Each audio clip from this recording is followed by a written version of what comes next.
রাইস্টারের বিয়ারের পুরো অরা লেভেলের একটা গেম প্লে আমি তোমাদেরকে দেখাবো, যেটা দেখার পরে তোমরা বলতে বাধ্য যে এই পোলায় তো পুরাই হ্যাকার। বাট ওয়েট, এটা কিন্তু রাইস্টার না, আমাদের দেশেরই মুন্না ভাই। না মানে তোমরাই বলো, তারে কি আমি রাইস্টার বইলা কোনো অংশেই ভুল করছি? তার গেম প্লে তো এমন লেভেলের যে তোমরাই তো তাকে সেকেন্ড রাইস্টার বানাই দিছো। ভাই আমি আসলেই বুঝতে পারতেছি না যে একটা প্লেয়ার এতটা ভালো কিভাবে খেলে যে তার সামনে হ্যাকারও টিকতে পারে না। তোমরা কি বলো? আর আমি এখন মুন্না ভাইয়ের এমন একটা হ্যাকার লেভেলের গেম প্লে দেখাবো, যেটা দেখার পরে তোমরা অনেকেই বলতে বাধ্য যে মুন্না ভাই তো আসলেই হ্যাকার। তাহলে চলো তার ভয়ঙ্কর লেভেলের গেম প্লেটাই তোমরা একটু দেখো। বাট তার আগে একটা কথা, তোমরা কিন্তু অনেকেই আমার ভিডিও দেখো কিন্তু ফলো করো না। কষ্ট করে একটু ফলো করে আমাদের ফ্যামিলির মেম্বার হয়ে যেও। তোমরা যারা আমাকে ইমোট দিচ্ছে,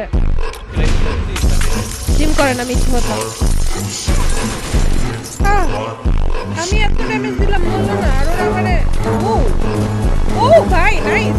এই যে এরা আমাকে ইমোট করছিল, এই যে এরা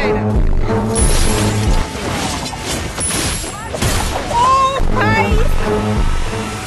রাইস্টারের বিয়ারের পুরো অরা লেভেলের একটা গেম প্লে আমি তোমাদেরকে দেখাবো, যেটা দেখার পরে তোমরা বলতে বাধ্য যে এই পোলায় তো পুরাই হ্যাকার। বাট ওয়েট, এটা কিন্তু রাইস্টার না, আমাদের দেশেরই মুন্না ভাই। না মানে তোমরাই বলো, তারে কি আমি রাইস্টার বইলা কোনো অংশেই ভুল করছি? তার গেম প্লে তো এমন লেভেলের যে তোমরাই তো তাকে সেকেন্ড রাইস্টার বানাই দিছো। ভাই আমি আসলেই বুঝতে পারতেছি না যে একটা প্লেয়ার এতটা ভালো কিভাবে খেলে যে তার সামনে হ্যাকারও টিকতে পারে না। তোমরা কি বলো? আর আমি এখন মুন্না ভাইয়ের এমন একটা হ্যাকার লেভেলের গেম প্লে দেখাবো, যেটা দেখার পরে তোমরা অনেকেই বলতে বাধ্য যে মুন্না ভাই তো আসলেই হ্যাকার। তাহলে চলো তার ভয়ঙ্কর লেভেলের গেম প্লেটাই তোমরা একটু দেখো। বাট তার আগে একটা কথা, তোমরা কিন্তু অনেকেই আমার ভিডিও দেখো কিন্তু ফলো করো না। কষ্ট করে একটু ফলো করে আমাদের ফ্যামিলির মেম্বার হয়ে যেও। তোমরা যারা আমাকে ইমোট দিচ্ছে,